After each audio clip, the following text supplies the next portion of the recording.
passado vocês me impressionaram muito lá no Rio Grande do Sul, quando vocês falaram que abriram mão de toda uma linha de borrachas da Disney ou de outras borrachas de outros estúdios internacionais, porque começaram a se pensar, eu ganho tanto dinheiro, mas qual é o meu papel aqui, pegando uma borracha feita sabe-se lá onde, como a Irene mostrou na palestra dela, feita de que forma, ganhando muito dinheiro, repassando uma grana absurda para esses estúdios internacionais, e assim, qual é o meu papel?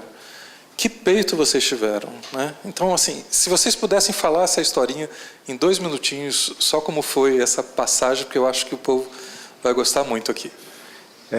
A gente acabou conversando, se reunindo com alguns pedagogos e professores, né?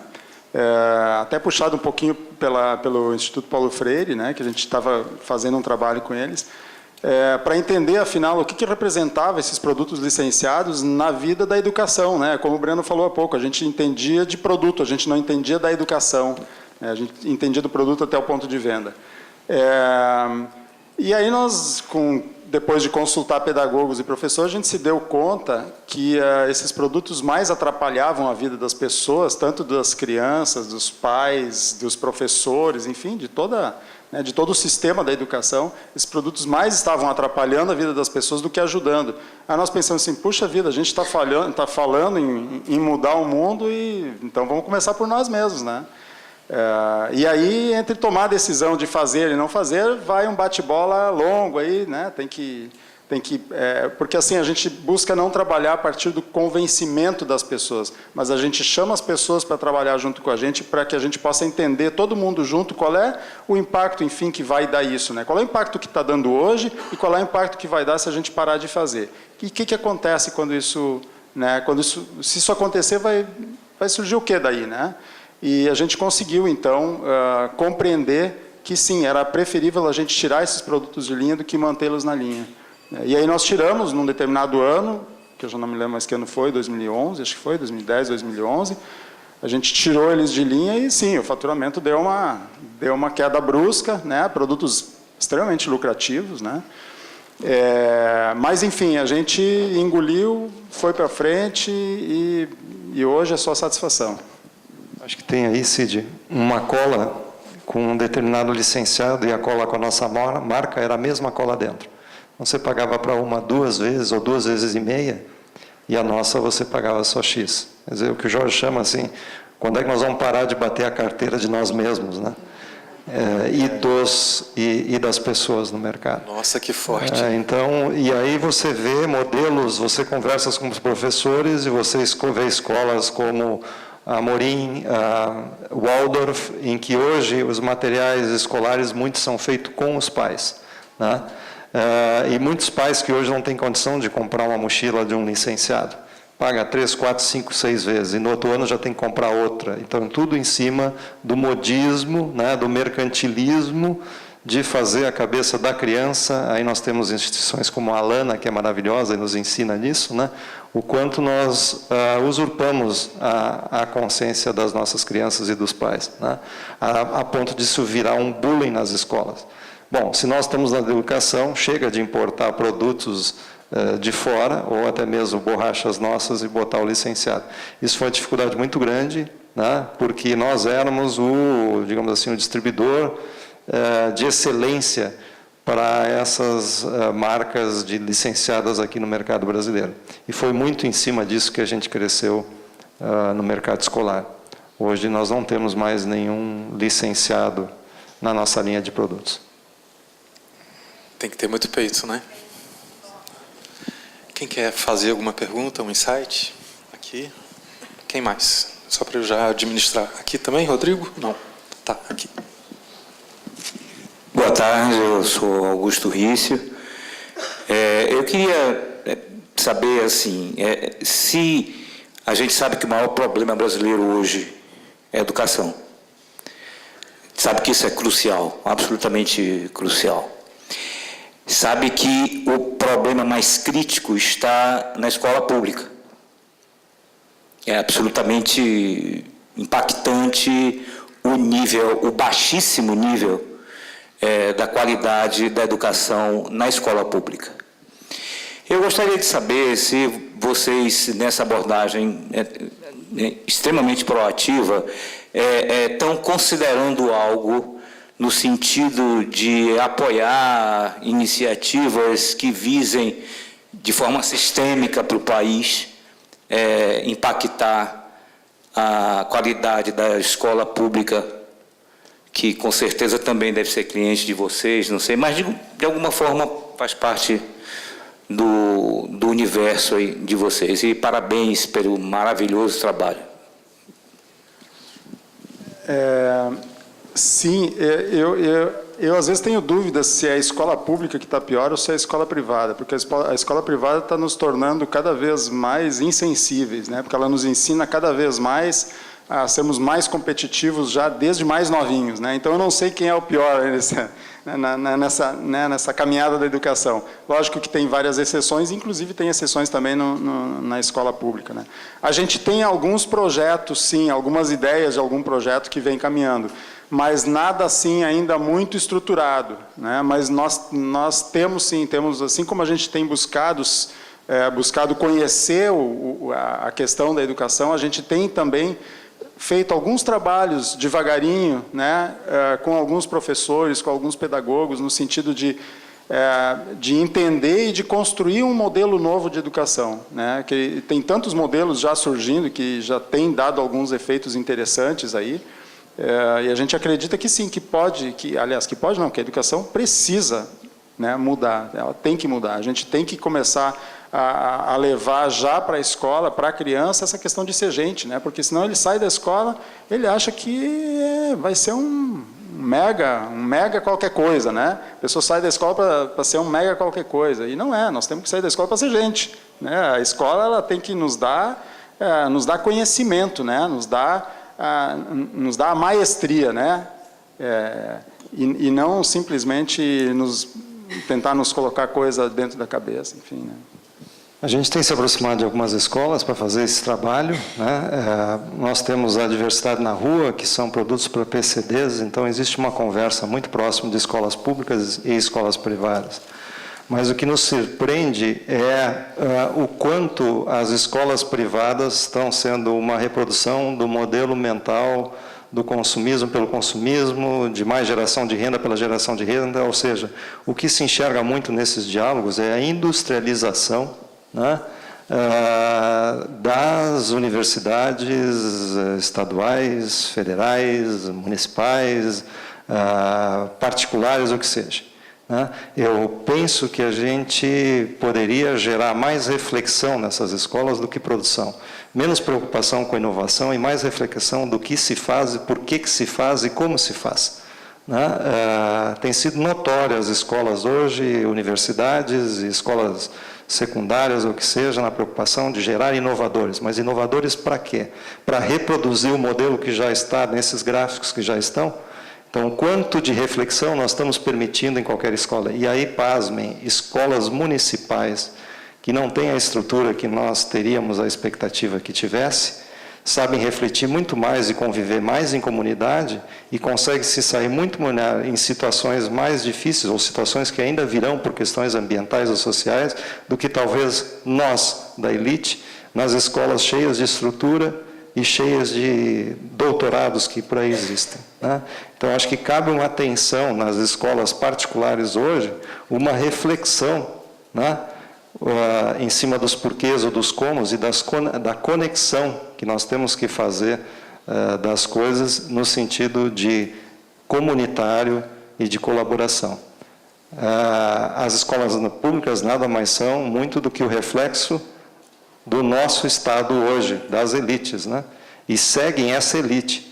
E que exemplo nós estamos dando, né? Os gráficos estão apontando que o nosso exemplo reflete. Está aí, o ambiental, o social é reflexo dessa elite pensante aqui. Quer dizer, como é que nós vamos reverter? Como é que nós ajudamos a entrar num estado de reflexão, né, de níveis de consciência e discernimento diferentes, de que talvez não é fazer por fazer, mas parar de fazer o que está se fazendo e fazer de outra maneira.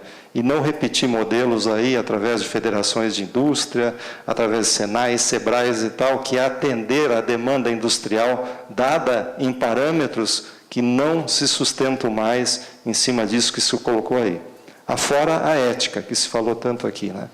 Quanto a gente dá espaço para se discutir ética no ensino secundário, quanto se dá de espaço para discutir e refletir o que está se refletindo aqui a nível universitário e o quanto se dá desse espaço em MBAs e por aí afora.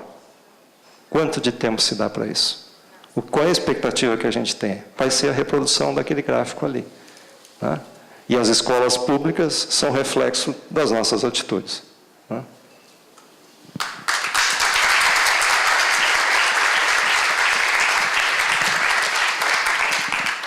Eu gostaria somente, talvez, de dizer que realmente a gente critica muito as escolas, como a gente critica muito também os hospitais. Mas, na verdade, eu acredito que as escolas e o modo de funcionamento dos hospitais ou de outras atividades que são públicas é o resultado, hoje, do modelo mundial que é dominante, que é o novo liberalismo. Esse novo liberalismo que todos os países aceitaram e que permitiu essa globalização da economia. Então, quando você diz a escola tem que mudar, mas a escola não pode mudar sozinha. É uma mudança social profunda. E a pergunta é, temos outro modelo hoje? Qual é o modelo alternativo? Qual seria a outra possibilidade? Logicamente, tem vários trabalhos que foram feitos.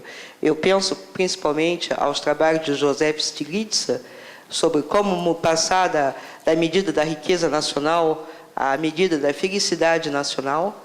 É um trabalho muito sério, com indicadores que são totalmente diferentes dos indicadores econômicos tradicionais, mas esse modelo não deu em nada por enquanto. Por quê? Porque, na verdade, quando você vê o grupo dos 20 países mais ricos do mundo que se reunissem na Austrália, eles continuam falando a mesma coisa. E se não tiver uma mudança de modelo econômico, a escola sozinha, eu não acredito que a escola possa ser sozinha capaz de mudar as coisas. Infelizmente, eu acho que a escola não tem esse poder. Eu queria conversar contigo nesse sentido. Eu acho que não é uma questão de escola, não é uma questão de economia. É como a gente está pensando. A nossa aposta tem que ser em aprendizagem e educação. Na realidade, as escolas continuam sendo a reprodução, como diria Foucault, dos presídios, dos manicômios, das fábricas. São tudo caixinhas. Nós continuamos apostando nisso. Por um outro lado, em algumas conversas que nós tivemos aqui, nós continuamos tendo pessoas que vão buscar modelos lá fora. E foi colocado aqui, precisamos de um novo modelo. Talvez nós não precisamos de um modelo específico. O que nós precisamos entender é que, inclusive aqui no Brasil, temos escolas, aqui no Rio de Janeiro, em São Paulo, Presto, Amorim é uma que nós vamos visitar, em que hoje a participação do aluno é muito mais maior, muito presente. A participação dos pais nessa escola se faz presente na gestão. Né? Inclusive, nós temos algumas propostas de ensino a nível Brasil, o que não acontece é que não se coloca isso em prática. Né? A multidisciplinaridade, todos esses projetos estão aí, o que a gente não coloca em prática. Porque o que puxa? Puxa o modelo industrial. Então, e continua valendo aqueles modelos educacionais padronizados. Né? Nós já temos N exemplos a nível de Brasil, a nível de América Latina, de sistemas de educação que podem ser diferentes, que não necessariamente precisam responder um modelo. Eu não acredito numa revolução total, acredito pessoalmente e que isso vai acontecer de uma forma distribuída, né? De uma forma que já vem acontecendo aos olhos vistos, que os jovens já estão nos dando exemplo. E vão, de alguma maneira, desencadear isso. Aquilo que tudo era um modelo centralizado, dirigido, de uma educação padrão, ele passa a ser descentralizado e distribuído. Né? E aí vem toda a era da informática disso aí. O próprio governo francês, dentro da sua preocupação de um projeto há 4 anos atrás, encomendou esse trabalho para ver o que poderia se fazer em termos de bem-estar, porque os indicadores não satisfazem mais. Bom, se satisfazem, talvez não seja o caso da gente sair procurando quais são agora os indicadores que vão prevalecer. Não é mais o PIB, não é mais o IDH, será que é o índice de felicidade do botão? Então vamos trazer o botão para cá? Não, talvez nós tenhamos que achar cada um, aí criamos o modelo do botão. Né? Não, o diálogo é que precisa nos levar, né, a que cada estado, a que cada cidade, a que cada município vá buscar a sua identidade, né, que se volte a buscar aqueles valores tão essenciais. Né? Você desculpa, só para precisar, quando você fala do governo francês, é justamente o trabalho de Joseph Stiglitz, que foi financiado pelo governo francês e que realmente deu origem em várias teorias e várias coisas que estão hoje sendo ditas na economia geral, na economia industrial, e realmente não é o Butão. O Butão não pode ser comparado. Logicamente, o Butão é o único país no mundo que mede a felicidade nacional. Vai ter outro agora, vai ter outro Luxemburgo, na Europa.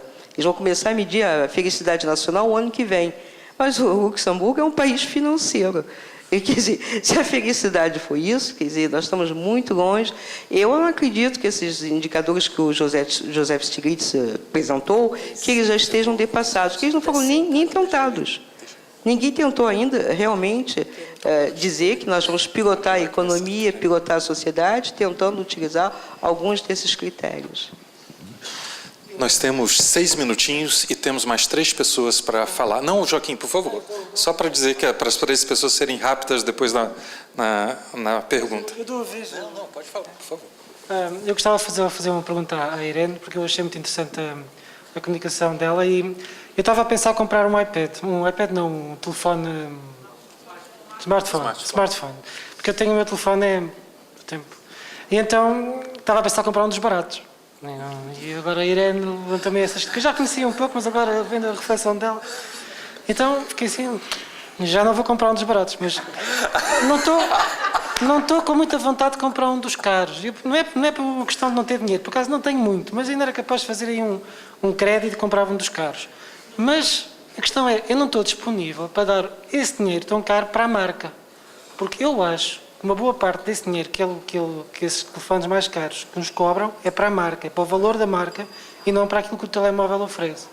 Então o que é que eu faço? Não compro. Olha, tem sinal de fumaça, alguma coisa assim. Obrigado, Joaquim. Opa. Boa tarde. Meu nome é Ana Virgínia Machado. Eu sou da Universidade Federal Fluminense e um dos temas que eu trabalho é a integridade no sistema hídrico, na água, no abastecimento de água, na gestão da água, especialmente aí. E eu fiquei muito satisfeita de ver diversas coisas que eu vi hoje. Eu assisti a última palestra, onde algumas coisas que a gente prega e defende estão aqui postas.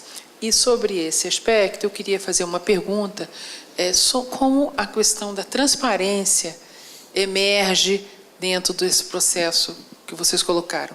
E a outra pergunta que eu queria saber é, o que fez o clique da mudança? O que foi o deflagrador desse novo olhar? E também concordo que a gente não vai conseguir mudar tudo de uma vez só ou coisa parecida. Mas uma das coisas que a gente prega é que um passinho de cada vez, uma nova geração vai sendo formada e que a gente já sabe que os processos que estão hoje em vigor já não dão respostas para tudo. O que nos resta atingir tem que ter uma nova abordagem. Talvez um pouco por aí. Obrigada. Deixa eu fazer um pedido, a gente já passa para as 3 perguntas e aí a gente já responde. A gente só tem mais 4 minutinhos. Celso e depois... Tá, pergunta curta e grossa, eu acho que vai um pouco nessa linha.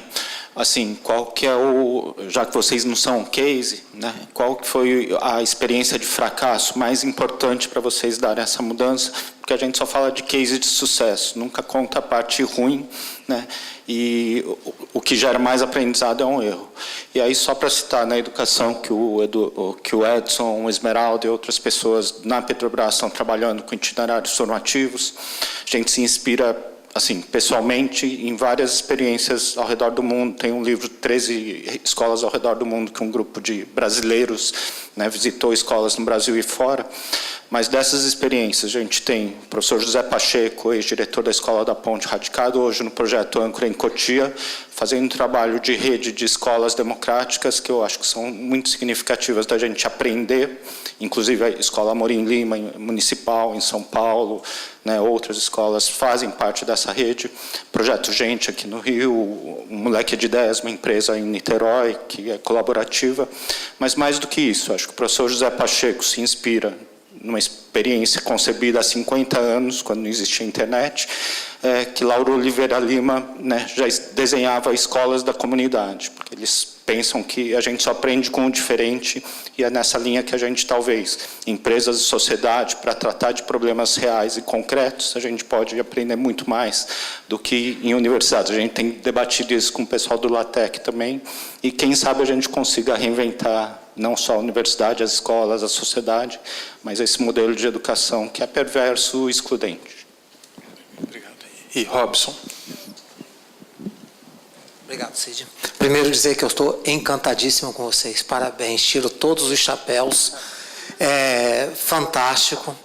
E dizer o seguinte, eu trabalho com valores, já falei isso aqui, dólar, no MBA de valores, essa questão que vocês falaram do caráter, da liderança, trabalhando a espiritualidade nas organizações, seja nos meus livros, nos trabalhos que a gente faz, e muitas vezes eu já ouvi coisas assim, mas será que isso funciona? Trabalhar com pedagogia da cooperação, metodologias colaborativas, ou que eu sou romântico demais, ou isso é idealismo demais.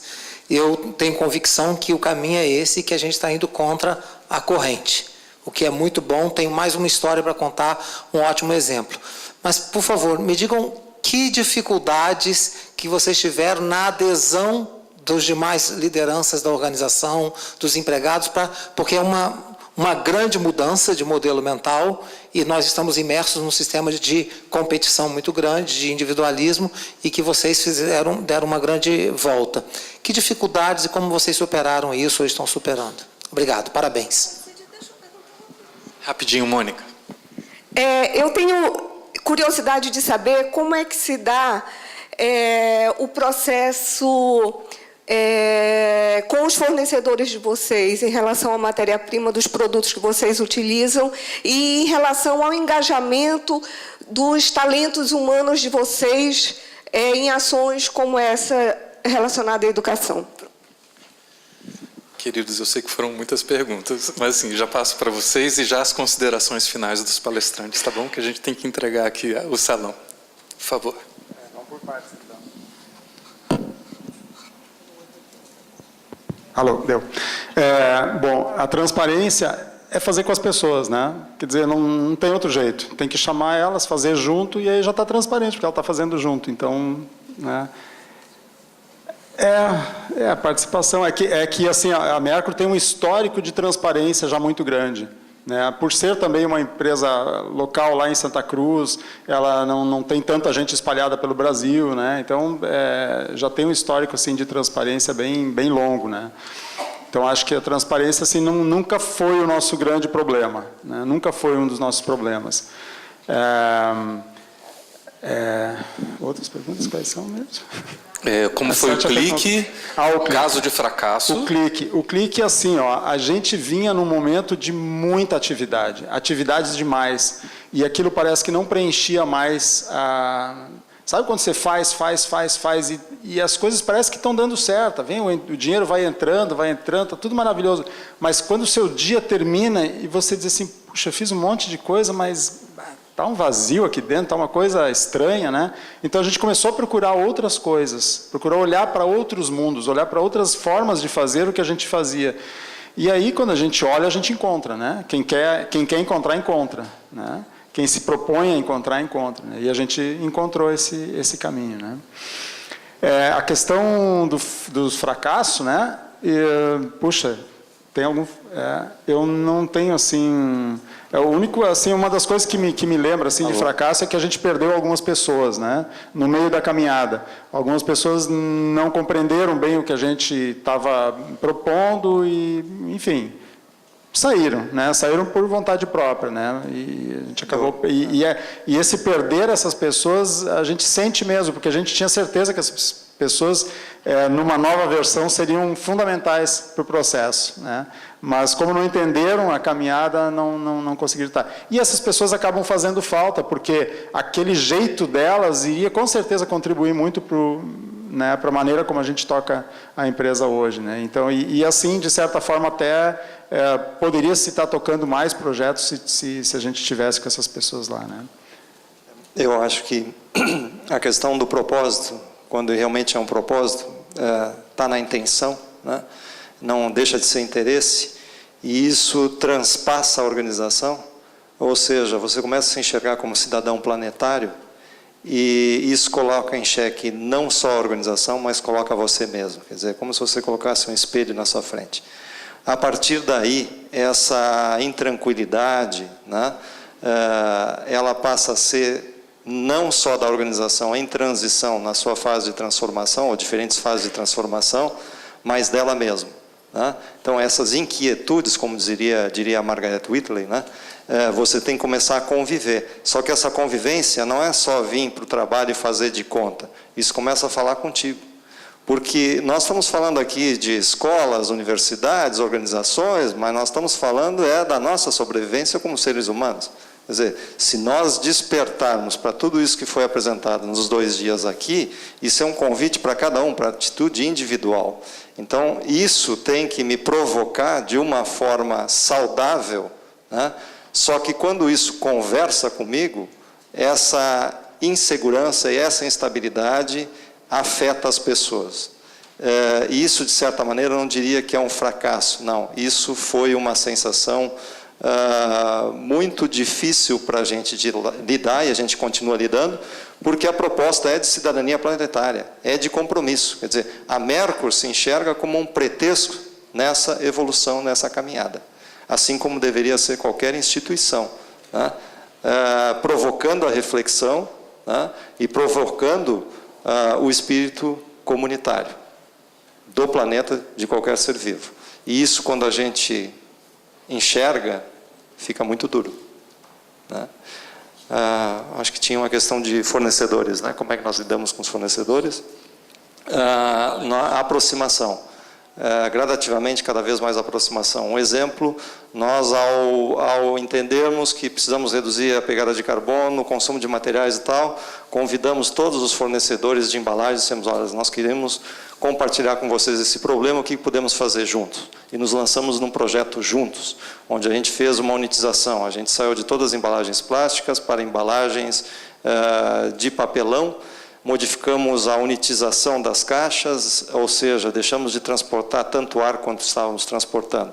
É feito com eles. Transportadoras, nós temos que estudar novas rotas, nós precisamos fornecer alguns clientes também com transportadoras, precisamos diminuir essa pressa que nós temos no transporte, como é que nós podemos planejar melhor com o cliente, como é que nós podemos planejar melhor com as transportadoras. Chamamos todas as transportadoras, inclusive ditas entre elas concorrentes, e passamos a fazer um trabalho de rotas e mensuração da pegada de carbono. Hoje várias delas, eu diria quase 80% das transportadoras já fazem as suas leituras de pegada de carbono. Inclusive algumas locais já fazem parte conosco desse programa de pegada de carbono.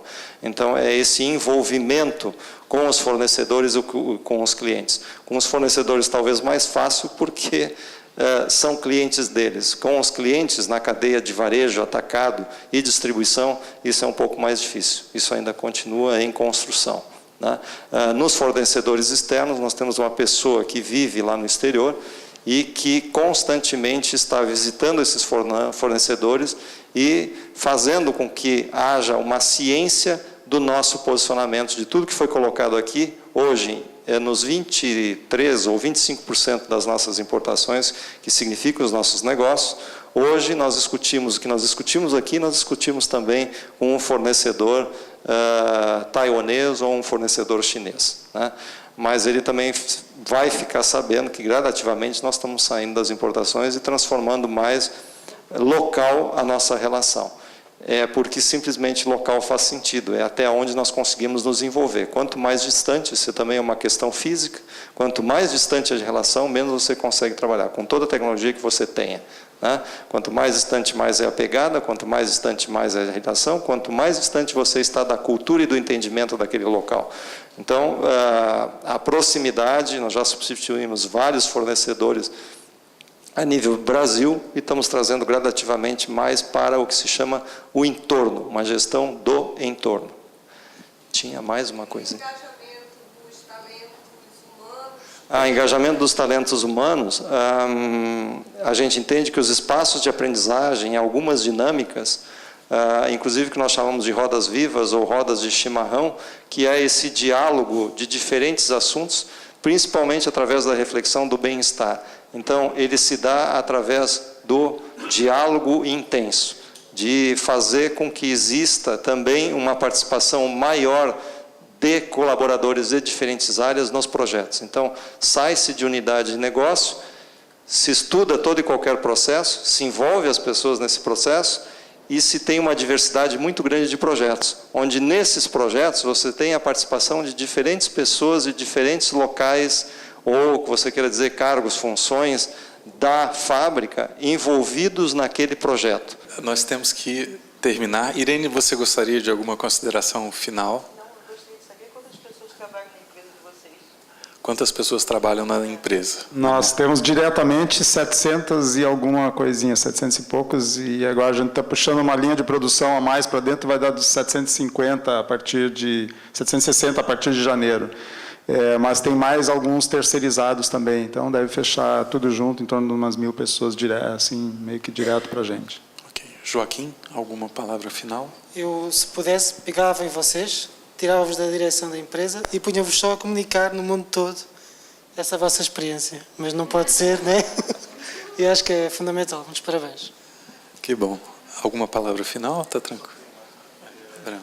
Alguém citou aqui, a gente é apaixonado porque a gente tem descoberto, o José Pacheco foi citado, né?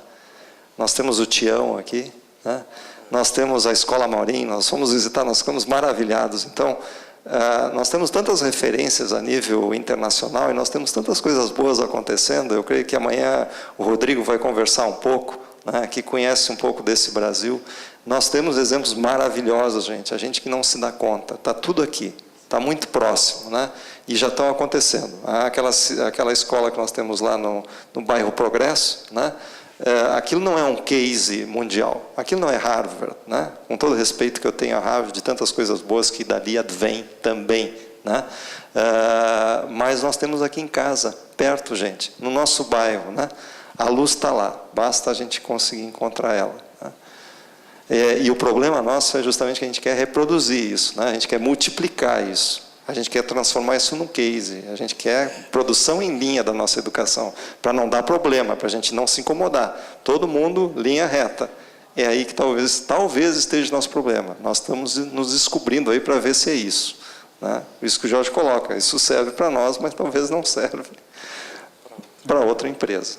Eu só queria agradecer muito, né, que vocês tenham ficado aqui e dizer assim que como não é um case, a gente está aberto e está completamente aberto para recebê-los dentro da empresa, para trocar ideias, para construir junto com a gente, porque é assim que a gente vai construir o processo como um todo. Nós não somos ilhas, né, nós somos seres que estamos todos interligados de um jeito ou de outro. Então, se a gente puder crescer juntos, melhor ainda. Muito obrigado, gente. Que bom.